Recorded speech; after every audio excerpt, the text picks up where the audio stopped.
A very good morning to Madam Chanuri. My name is Namadina Analaki Turairaj. My matrix ID is 211291020.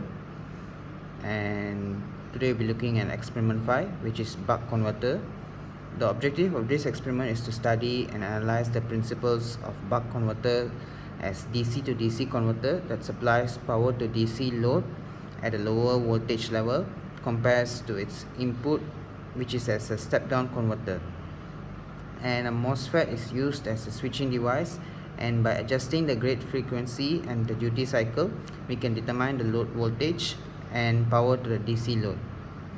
So these are the theories based on buck converters.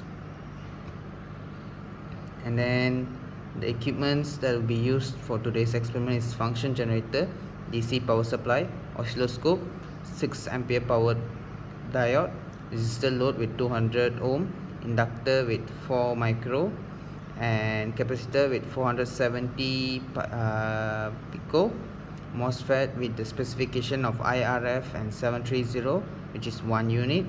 Also, you'll be using gate drive optocoupler HCPL with 3140000E and resistors with the range of 300 ohm and 10 ohm, digital multimeter, the breadboard, and wire jumpers.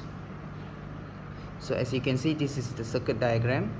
We'll be using this circuit diagram and using all the components above to construct this circuit onto the breadboard. And this is the heart of the experiment, which is the IC. And as for the procedures, first of all, we'll be constructing the gate drive circuit as shown in figure 2 and connect the input terminal to function generator.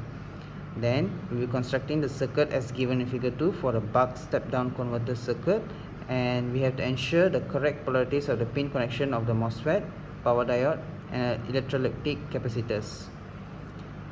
If we fail to do so, we may severely damage the components.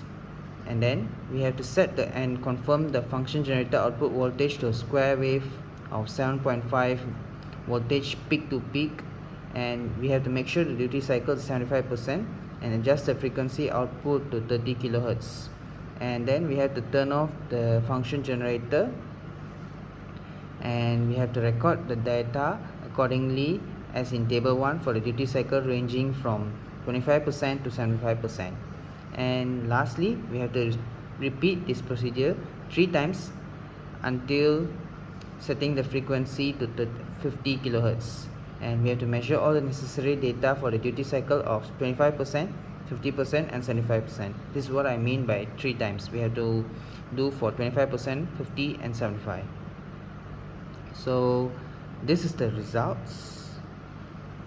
Okay, this is the frequency 50 and duty cycle, output voltage, output power, output voltage, output power.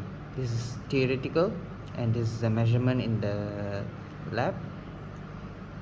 So this is a discussion, and due to time constraints, I'll be showing you the video in what we did in lab.